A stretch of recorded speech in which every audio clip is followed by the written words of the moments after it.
नमस्कार, जय श्री राम, हर हर महादेव। हमारे साथ जुड़ चुके हैं हमारे बड़े भैया, हमारे वरिष्ठ पत्रकार और क्या क्या कहा जाए, शायर कहा जाए, संचालक कहा जाए। आज मैं संचालन कर रहा हूं, मेरा शो है इसलिए, वरना संचालक तो जाने माने हैं। दबंग आवाज, सब एक साथ, सब इनका प्रारब्ध इन्हीं के द्वारा लिखा जा रहा है, बाकी ईश्वरीय कृपा है। लेकिन प्रारब्ध और अभिषेक तिवारी शो के इस कोलैबोरेशन में आपका स्वागत है। महाराष्ट्र में सर म्युनिसिपालिटी का इलेक्शन हुआ और दर्शकों आपको मैं दिखा रहा हूं स्क्रीन पर थोड़ा सा रिजल्ट, थोड़ा सा नीचे करके इसको। बीजेपी 2801, शिवसेना यूबीटी मत समझ लीजिएगा, ये वाली Shivsena 500, NCP 172, Indian National Congress 95, Shivsena Uddhav Thackeray 135, NCP Sharad Pawar और अदर्स 90। मतलब अदर्स भी अगर आप देखेंगे तो कंजर्वेटिव होकर के ठीक ठाक परफॉर्मेंस कर रहा है। यानी जो क्रोध था वो जस का तस सर बना हुआ है, कोई परिवर्तन नहीं है क्रोध में। ऐसा नहीं हुआ कि विधानसभा चुनाव के बाद बुरी तरह से इनको पटक के धो के हराने के बाद ये क्रोध कम हो गया हो हिंदुओं का। यानी अब ये लोकल चुनाव तक भी अगर आप किसी शादी विवाह समारोह में चले गए और कहे कि हम कांग्रेस से हैं तो आपके लिए रिस्क है। अब इस पोजीशन पर भारत पहुंच गया है। तो इसी पोजीशन को रीडिफाइन करने के लिए हमारे साथ सर जुड़ चुके हैं। सर प्रणाम। सर अभिषेक जी बहुत बहुत नमस्कार, सभी दर्शकों को भी प्रणाम जी। सर सर ये उत्तर प्रदेश से लेकर के पूरे देश में हो क्या रहा है सर? ये एक जो पोजीशनिंग रीडिफाइनिंग वाला ये जो है, क्या अब लोकल लेवल तक पहुंच गया है ये कि नहीं तुम कांग्रेसियों मतलब भारत द्रोही, हिंदू द्रोही, सनातन द्रोही, तुम सब हो, हम तुमसे बात नहीं करेंगे। अब इस पोजीशन पर पहुंच गया। पहले महाराष्ट्र की इस रिजल्ट को आप कैसे देखते हैं? बिल्कुल, आपने एक बात कही कि ये मामला जमीन तक पहुंच चुका है। देखिए 2014 में मामला जमीन पर पहुंच चुका था। 2014 में मैंडेट आया, यानी इस देश के मतदाताओं ने, हम सब ने, आम जनता ने ये साफ कह दिया कि अब भारत में सनातन विरोधी, हिंदू विरोधी, भारतीय संस्कृति विरोधी, राष्ट्रवाद विरोधी लोगों के लिए राजनीति में अब कोई स्थान नहीं है। लेकिन इतनी बड़ी आबादी है, इतना बड़ा लोकतंत्र है, तो 2014 से शुरू हुआ, 2019 में फिर उसको दोहराया और बड़ी आवाज के साथ दोहराया। अब समस्या क्या है कि हमारे देश में राजनीति को केवल चुनाव परिणामों तक ही सीमित करके रख दिया है। ये सेक्टर 16 छाप मीडिया, कौन कहां कितना जीता, कितने परसेंट वोट किसको मिला और इस बार किसकी सरकार बन गई, फलाने की सरकार इस बार 240 से ही बन पाई। साहब देखिए, राजनीति का परिणाम होता है इलेक्शन, एक परिणाम होता है इलेक्शन। अगर राजनीति में इलेक्शन का परिणाम ही सब कुछ होता तो कभी दो पार्टियों वाली भारतीय जनता पार्टी आज तीसरी बार सत्ता में नहीं होती। वो तो कहती भाई दुकान नहीं चल रही है, चलो जाने दो, चलते हैं, हटाओ, कुछ और काम करते हैं। बल्कि यहां मैं कम्युनिस्ट मित्रों से सहमत रहता हूं। वो ससुर कहते हैं कि कौन कहता है कि चुनाव लड़ने जीतने के लिए लड़ा जाता है। ये अलग बात है कि ये उनकी जो उनका फ्रस्ट्रेशन है वो निकल के आता है कि इस भारत ने कभी अपनी जमीन पर उनको 1.5-2 मतलब 1-2% से ऊपर की हैसियत नहीं बख्शी जनमत में। लेकिन ये जो अभी परिणाम आया है ना, अभी हम लोग बिहार के परिणाम को, बिहार ने क्या तोड़ा? बिहार ने राष्ट्रवाद, सनातन, विकास, हिंदुत्व, इसके सामने नकारा किसको? परिवारवाद के मिथक को तोड़ा, जातिवाद के मिथक को तोड़ा, क्षेत्रवाद के मिथक को तोड़ा, इसका उसका अपना हिंदुओं में अगड़ा, पिछड़ा, महादलित, महाशोषित, महापीड़ित, महा ओबीसी, इन सारी चीजों को तोड़ा। बिल्कुल, ये बिहार ने आपको करके दिखाया। लोकसभा 2014 से लगातार 2024 तक क्या दिखाया कि हम अब सनातन द्रोहियों को सत्ता में नहीं आने देंगे, एक ये पैटर्न। उसके बाद बिहार ने कहा कि अभी हम और माइक्रो मैनेजमेंट करेंगे। और क्या करेंगे? हम क्षेत्रवाद को तोड़ेंगे, हम जातिवाद को तोड़ेंगे। इन सारे मिथकों को तोड़ा, बिहार जैसा रिजल्ट आया। और हमने शत्रु बोध कर लिया है, शत्रु के प्रति अब कोई नरमी नहीं दिखाएंगे। ये महाराष्ट्र के लोकल बॉडी इलेक्शन रिजल्ट ने आपको निकाल के दे दिया कि हमने विधानसभा में इनका सफाया किया है और हम अब ये नहीं करेंगे कि मोह माया ममता, थोड़ी सी नरमी, थोड़े से हल्का सा इनको रियायत बरतो। और लोकल बॉडी में अगर इस तरह के परिणाम आए हैं, इसका मतलब क्या है? आपने मोहल्ले की सड़क, नाली, खड़ंजे, नगर पालिका, तालुका की समस्याओं के ऊपर भारत के राष्ट्रवाद को, भारत के सनातन को और भारत के हिंदुत्व को रख दिया है। क्या हिंदुत्व, सनातन, राष्ट्रद्रोह, राष्ट्रवाद ये नहीं दबना चाहिए? अगर हमारे कुछ लोकल मुद्दे हैं, यही हल करेंगे। मुझे एक ऐड बार बार मैं याद दिलाता हूं कि जब यही सफेदी और चम कम दामों में आए तो कोई ये क्यों न ले, भला वो क्यों ले? तो लोकल बॉडीज में, और अभी आप उत्तर प्रदेश में ग्राम पंचायतों के चुनाव आ रहे हैं, मैं आज दावा कर रहा हूं, लोग कहते थे कि लोकसभा के मुद्दे अलग होते हैं, लोकसभा में तो मोदी मार देंगे, लेकिन विधानसभा के मुद्दे अलग होते हैं। देखिएगा, बिहार ने तोड़ दिया ये, कहा नहीं, दोनों के मुद्दे एक हैं, पूरे राष्ट्र का मुद्दा एक है, पूरे जनता का मुद्दा एक है। क्या है? सनातन द्रोह नहीं चलेगा, हिंदू विद्रोह नहीं चलेगा, राष्ट्रवाद के खिलाफ की राजनीति नहीं चलेगी, राम के दुश्मनों की राजनीति नहीं चलेगी। ये बताया असेंबली में। उसके बाद अभी महाराष्ट्र ने पिछले असेंबली में बताया था कि नहीं चलेगी, लेकिन उसने कहा अरे रे रे रे ना, कारपोरेटर तक में भी नहीं चलेगा। यहां मत सोचो कि एनसीपी और शिवसेना तुम बड़े मजबूत हो, फलाने जो स्थानीय निकाय का अध्यक्ष है उसके रूप में इनका कैंडिडेट अच्छा है, लाओ यार हमारे यहाँ की सड़कें ठीक हो जाएंगी, हमारे यहाँ का मैनेजमेंट ठीक हो जाएगा, इसलिए बीजेपी को या महायुति को जरा पीछे कर दो और लोकल, यानी लोकल इलेक्शन, लोकल इशू पर अब नहीं हो रहे, उसके ऊपर जनता ने राष्ट्र को सर्वोपरि रखा है। और ये है नया भारत भाई साहब, जिसमें दो नारे काम कर रहे हैं, एक रहोगे तो सेफ रहोगे, बटोगे तो कटोगे। नहीं बट रहे।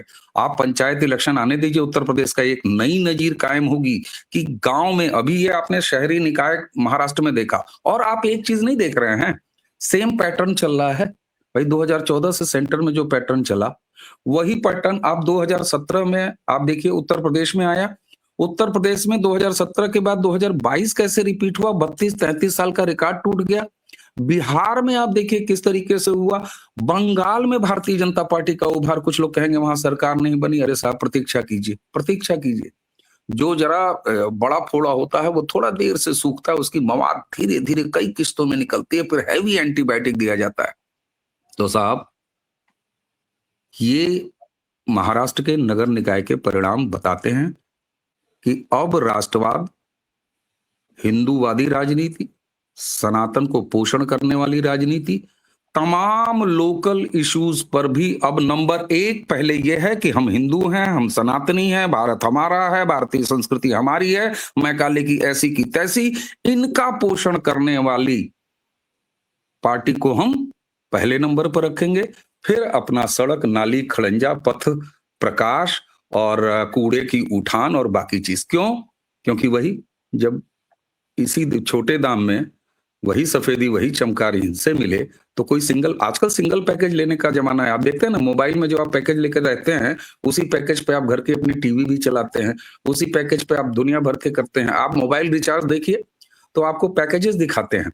आप एक कंबल लेने जाते हैं, आपको 4 कंबल ओढ़ाया जाता है। बाजार आपको सिखाता है कि समाज की संस्कृति क्या है। यानी पहले उपभोक्तावाद था, अब उपभोक्तावाद, पहले क्या था, डिमांड जो बनाता था मैन्युफैक्चरर, उसकी मार्केट खोजता था और उसके बाद वहां सप्लाई करता था। आज क्या है, मैन्युफैक्चरर जाके पहले मार्केट सर्वे करता है कि बाजार में किस चीज की जरूरत है, और तब वो निर्धारित करता है कि मुझे साबुन की फैक्ट्री लगानी है कि मुझे कुर्सी की फैक्ट्री लगानी है। तो मामला अब पलट चुका है, हर एक मुद्दे का राष्ट्रीयकरण हो चुका है, पूरा राष्ट्र एक तरफ है, और वो दिशा है राष्ट्रवाद की, वो दिशा है सनातन प्रेम की, सनातन पोषण की। हिंदुओं को अब बांटोगे तो तुम ऐसे ही रिजल्ट में काटे जाओगे। ये बड़ा साफ संदेश है, बहुत साफ संदेश। ठीक। सर ये तो आपने फ्रेम बना दिया कि बहुत साफ संदेश है कि भाई खड़ंजा ये सब तो बनेगा ही बनेगा, सड़क तो बनेगी ही, कोई भी रहे, क्योंकि वो तो बेसिक काम है नगर निगम नगर पालिका का, वो तो होता रहेगा। लेकिन वो भी वही बनाएगा जो राष्ट्रवादी हो, क्योंकि फिर वो कहीं साठगांठ ना कर। किंतु अब इस नैरेटिव में मैंने देखा इस बार जब जी राम जी बिल के साथ चर्चा हो रही थी और उससे पहले वोट चोरी वाला मुद्दा, तो उमर अब्दुल्ला ने अपना हाथ खींचे, बोला नहीं नहीं भाई वोट चोरी नहीं होती। महाराष्ट्र में एनसीपी शरद पवार की सबसे बड़ी नेत्री और कहीं उनकी लाडली बिटिया, उन्होंने हाथ खींच लिया, बोला ना ना हम वोट चोरी में नहीं मानते, वोट चोरी होता तो ऐसा कुछ नहीं होता, हम जीत रहे हैं। यानी कांग्रेस का कोर भी दरक रहा है और अलायंस भी कह रहे हैं कि भाई एक्स्ट्रा बैगेज है राहुल गांधी, अब इनसे दूरी बनाओ। क्या आने वाले समय में महाराष्ट्र में यही स्थिति उद्धव ठाकरे की भी आप देख रहे हैं? जिस प्रकार से उद्धव ठाकरे ने हिंदुत्व को रिजेक्ट कर लिया, सनातन को रिजेक्ट कर दिया मुस्लिम वोट पाने के लिए, तो हिंदुओं ने उनको रिजेक्ट कर दिया, तो उनका वोट तो जीरो हो गया, क्योंकि मुस्लिम वोट तो सेकुलर वोट के नाम पे पड़ता है, या यूं कहिए कि टैक्टिकल वोटिंग के नाम पर पड़ता है, जो जिसको जिताएगा। लेकिन उद्धव ठाकरे तो तभी जीतते जब इनके ऊपर मराठा वोट होते। मराठाओं ने तो पलट दी पूरी कहानी। ये तो हिंदुओं की पलटी कहानी है, मराठाओं की इंक्लूसिव पलटी हुई कहानी है। अब मराठा राजनीति ऐसी हो रही है तो उत्तर भारतीय, दक्षिण भारतीय, भाषा विवाद लाने वाले, इनका क्या होगा? क्योंकि महाराष्ट्र का रिजल्ट तो बता रहा है भाषा विवाद और ये सब, ठाकरे में फंसे ना उद्धव ठाकरे में फंसे, हम तो ना फंसे, तो रिजल्ट बता रहा है। अब इनका क्या होगा सर? देखिए, मैंने जो फ्रेमवर्क जो शुरू में मैंने जो बात कही, उसी मूल को आप लेके चलिए। फिर देखिए, जितने भी हिंदू समाज को, सनातन समाज को या भारत के समाज को, और जब मैं भारत का समाज कहता हूं तो वंदे मातरम न कहने वाला भारत का समाज नहीं है। हाँ, माइनस कर लीजिए, मुझे बार बार रिपीट करने की जरूरत नहीं। ठीक। वंदे मातरम न कहने वाला, न गाने वाला, उसको न गाने वाले का समर्थन करने वाला भारत का समाज नहीं है। इसलिए मैं जब भारत का समाज कहता हूं तो मुझे अब सनातनी कहने की भी आवश्यकता नहीं है, क्योंकि सनातन और भारत एक दूसरे के पर्यायवाची हैं। जो सनातन है वही भारत है, जो भारत है वही सनातन है। That's it. हिंदू आइडेंटिटी ही भारत की नेशनल आइडेंटिटी है और इसकी ऐतिहासिक आइडेंटिटी है। इसीलिए मैं एक चीज कहता हूं कि भारत को कागज पर लिख के हिंदू राष्ट्र बनाने की कोई आवश्यकता नहीं है। भारत बाय डिफॉल्ट हिंदू राष्ट्र है और किसी की और बिसात नहीं है कि इसको कोई और नाम दे। तो अब उसी चीज को आप लेके चलिए। भारत के समाज को बांटने वाले जितने भी एलिमेंट्स हैं वो न्यूट्रलाइज हो रहे हैं और वो न्यूट्रलाइज होंगे। बिहार ने किस चीज को न्यूट्रलाइज किया? परिवारवाद, और रिपीटिशन हो जाएगा। अभी महाराष्ट्र ने किस चीज को न्यूट्रलाइज किया? कि लोकल बॉडीज में लोकल लोगों को भी मजबूत होते हुए भी हम नहीं प्रश्रय देंगे राष्ट्रवाद की कीमत पे।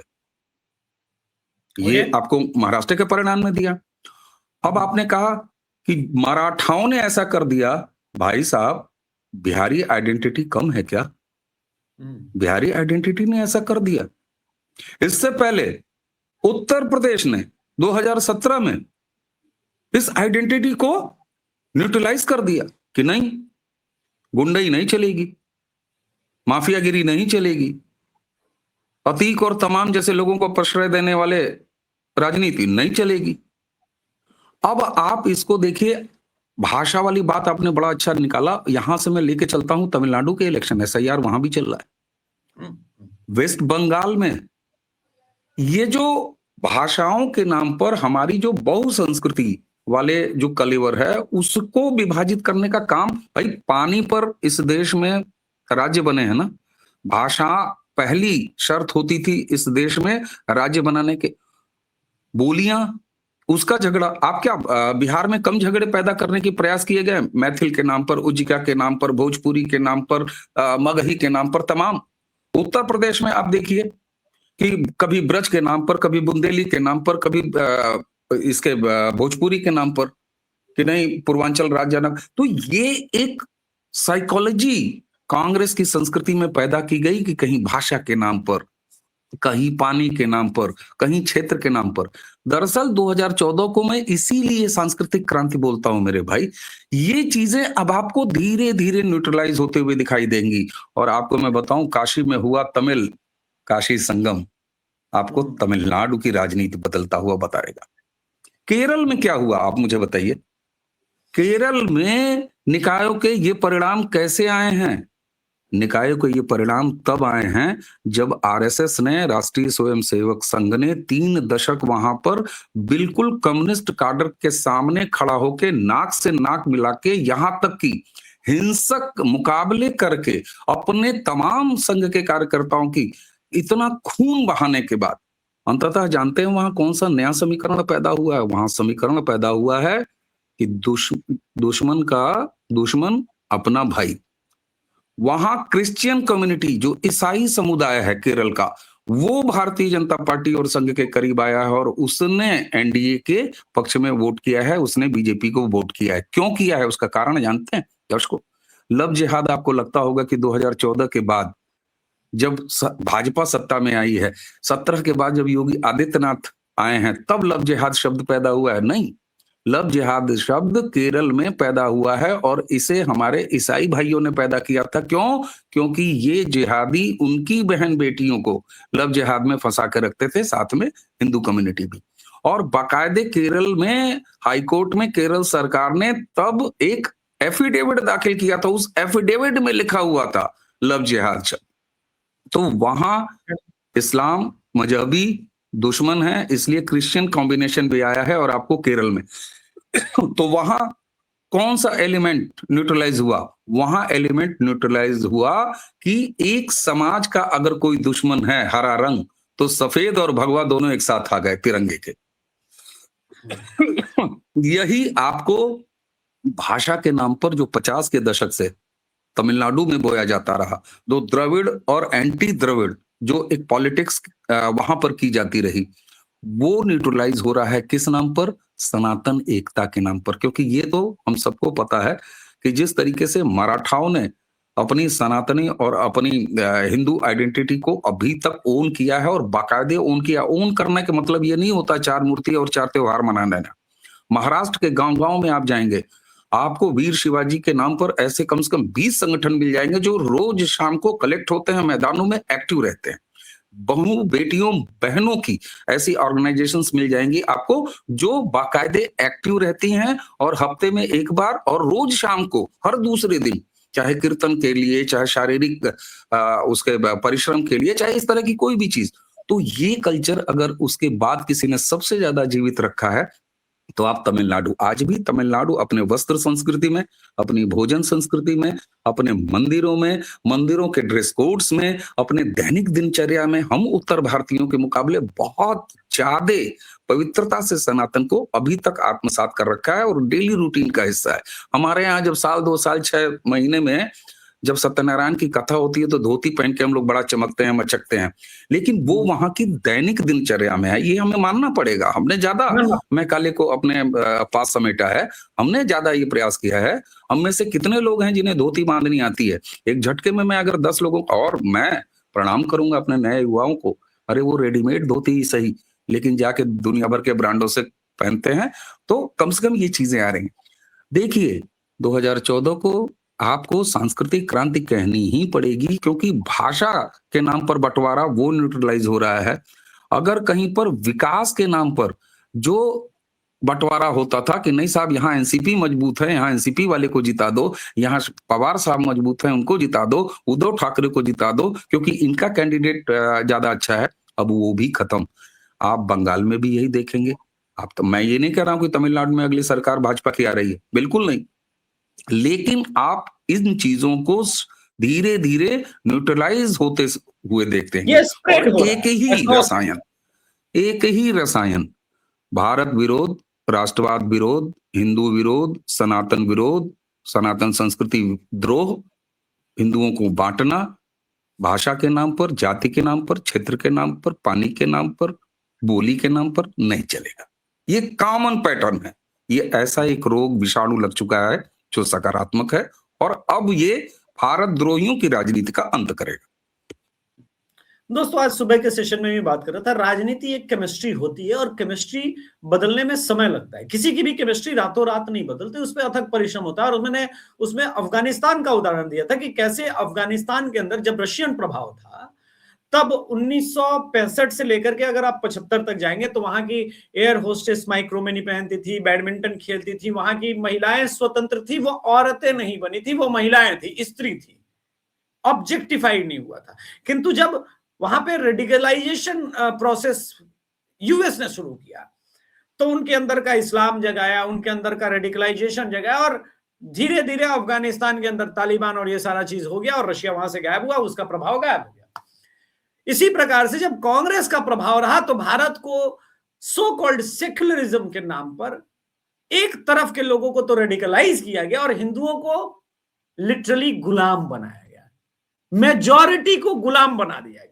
उससे उसके अधिकार छीने गए, उससे उसकी आइडेंटिटी छीन ली गई, उनके महापुरुषों के इतिहास मिटा दिए गए। ये सब कांग्रेस शासनकाल में हुआ।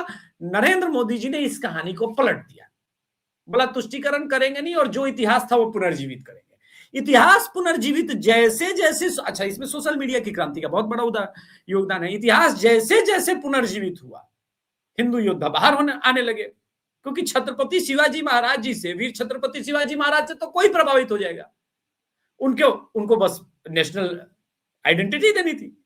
इसी प्रकार से ये होता रहा। अब इस स्थिति में सर आखिरी 5 मिनट में समेट लीजिएगा, ये जो पूर्वी पाकिस्तान में बांग्लादेश में हो रहा है, लाख प्रयास हो रहे हैं टीएमसी और उनके कैडर के द्वारा, लेकिन उसका इंपैक्ट पश्चिम बंगाल में होना ही था और हो ही रहा है। इसको आप किधर अब जाता हुआ देख रहे हैं? ये भी निर्णायक युद्ध की तरफ हम बढ़ रहे हैं और हमने अपने यहाँ बिल्कुल। और एक चीज और देखिए, लोग थोड़ा सा इसको सावधानी से सुने, क्योंकि मेरी ये लाइन विवादित, आपको पहली नजर में विवाद वाली लाइन लग सकती है। मैं पूर्वी पाकिस्तान और आज के वेस्ट बंगाल को बहुत क्लियरली अलग अलग करके नहीं देखता हूं। मैं फिर कह रहा हूं, जरा सावधानी से सुनिएगा इसको दर्शकों, क्योंकि पहली नजर में मेरी ये बात आपको विवादित लग सकती है। वहां भी क्या है, अभी जिस संस्कृति की हम बात कर रहे हैं, पूर्वी पाकिस्तान मेनलैंड पाकिस्तान से अलग क्यों हुआ? किस आधार पर?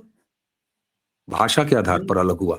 हमसे अलग हुआ मजहब के नाम पर कथित रूप से, लेकिन मेनलैंड पाकिस्तान से किस आधार पर अलग हुआ? भाषा और क्षेत्र के नाम पर, बिल्कुल बंगाली आइडेंटिटी के नाम पे, बंगाली आइडेंटिटी। ठीक, अब देखिए वेस्ट बंगाल की क्या स्थिति। वेस्ट बंगाल और उसी के साथ साथ भूलता जा रहा है। बिल्कुल बंगाली ममता किस बात की राजनीति करती हैं? ममता ये कहती हैं कि हमारे लिए मुसलमान फर्स्ट, लेकिन उसके ऊपर वो रैपर क्या चढ़ाती हैं? बंगालियत की, बंगाली आइडेंटिटी की।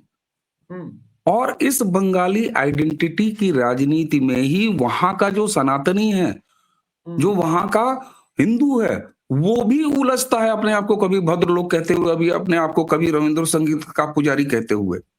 ये ध्यान दीजिएगा, ये बड़ी शातिर चाल है, जिसको 47 में टुकड़ा करने के बाद, बंग भंग करने के बाद भी इधर वाले पाकिस्तानी मानसिकता ने जिंदा रखा, जिसको, और एक चीज और, इसी को इनकैश किया तो कांग्रेस को उखाड़ फेंकने के बाद 32 साल लेफ्ट का शासन रहा वहां पे। आप सोचिए कि इस केमिस्ट्री को कितना ज्यादा वहां पर मजबूत किया गया। और ये जो ममता बनर्जी का तीसरा टर्म आप देख रहे हैं ना साहब, ये भी कम्युनिस्ट की उसी फ्लेवर को, यहां तक कि उसी काडर का अपहरण करके अपने यहां अपॉइंट करने के बाद ममता बनर्जी ये तीसरा टर्म। इसलिए पूर्वी पाकिस्तान और हमारा वेस्ट बंगाल, यहां के मामले में जो भरा गया है वो अलग नहीं है। इसलिए हम पहले वेस्ट बंगाल का इलाज आपको करना पड़ेगा, और वो इलाज आपको क्षेत्रवाद और भाषा को राष्ट्रवाद और विकास और नेशनल आइडेंटिटी, जब मैं नेशनल आइडेंटिटी कह रहा हूं तो मैंने पहले ही कहा भारत के समाज की एक ही आइडेंटिटी है, सनातनी और हिंदुत्व। इसके अलावा वंदे मातरम न कहने वाले वो हमारी समाज की आइडेंटिटी में शामिल नहीं है। आप कहेंगे कि भारत में है तो फिर निकालो इनको, तो भाई पूछो ना, यही तो जनता पूछ रही है 2014 से इस राहुल गांधी और इसके खानदान से कि 47 में जब मजहब के नाम पर अलग किया तो संख्या क्यों यहां पर रखी। इसलिए वेस्ट बंगाल में जिस तरीके से शनाशन है, क्योंकि ये बहुत गहरी साजिश है भाई साहब, जिसमें आपने बंगाली आइडेंटिटी के अंदर छुपा दिया, ये भर दिया कि देखो तुम हिंदू बाद में हो, तुम सेन चक्रवर्ती बनर्जी बाद में हो, पहले बंगाली हो, जावेद के साथ हो, क्योंकि जावेद भी अपने आप को बंगाली कहता है, तुम भी बंगाली हो, बंगाली ऊपर, फिर दुर्गा पूजा नीचे, फिर हिंदू आइडेंटिटी नीचे। और ये वजह है कि 32 साल राज भोगा कम्युनिस्टों ने, उसके बाद 15 साल ये ममता बनर्जी पूरा कर रही है। ये तिलिस्म खत्म हो रहा है। क्यों खत्म हो रहा है? क्योंकि राष्ट्रवाद राजनीति प्रथम है। ये मराठा ने खत्म किया, ये बिहार आइडेंटिटी ने खत्म किया, ये केरल में कॉम्बिनेशन खत्म कर रहा है, ये तमिलनाडु में काशी और तमिल संगम के जरिए खत्म हो रहा है, ये उत्तर प्रदेश में खत्म हुआ, ये बंगाल में खत्म होगा। और उसके बाद उसी के साथ आपको पूर्वी पाकिस्तान का एक इलाज और करना पड़ेगा। 71 में आपने जो काम किया, उस समय आपने 3 बीघा भी नहीं किया, उस पर नहीं जाएंगे इंदिरा ने क्या किया, इंदिरा ने क्या नहीं किया। लेकिन साहब अब हमें इस वक्त नैरेटिव को खड़ा करना पड़ेगा कि 1,35,00,000 जो बांग्लादेश में, आज के बांग्लादेश जो कि अब वाकई में तब भी ईस्ट पाकिस्तानी था, आज भी ईस्ट पाकिस्तान है, बांग्लादेश नाम का रैपर पहना के कि वहां पर बहुत अच्छी सरकार है, वो हमारे मित्र लोग हैं। नहीं साहब, वो आपके मित्र कभी नहीं हो सकते, क्योंकि उनके फादर ने कहा, फादर ऑफ नेशन ने, कि हिंदू और मुस्लिम 2 अलग अलग कौमें हैं, एक साथ नहीं रह सकती। इसलिए आपको 1,35,00,000 हिंदुओं को या तो सीए के तहत सीधे एक बिल बना के वापस ले आइए, जो एक्ट आपने किया हुआ है, और नहीं तो आपको पाकिस्तान का एक और विभाजन करके एक हिंदू बहुल राष्ट्र वहां बनाना पड़ेगा। क्या बात है सर, आप शो में आए उसके लिए सर बहुत बहुत धन्यवाद। दर्शकों से निवेदन है, जिस प्रकार से अवनीश सर ने इस पूरे फ्रेम को बताया है, उससे आपको आगे की राजनीति किस प्रकार से बंगाल और महाराष्ट्र और पूरे देश में बदल रही है, उसको समझने में मेरा मानना है कि काफी हद तक आप सफल हो पाए होंगे। तो अवनीश सर के प्रारब्ध को और द अभिषेक तिवारी शो को यहीं पर इजाजत दीजिए। प्रणाम। और आप सबसे निवेदन है कृपया थोड़ा दोनों गिलहरियों को सहयोग कीजिए, ताकि दोनों गिलहरियां बढ़ती रहे और राष्ट्र में योगदान दे पाए। बहुत बहुत धन्यवाद सर शो में आने के लिए। प्रणाम सर। नमस्ते साहब, प्रणाम।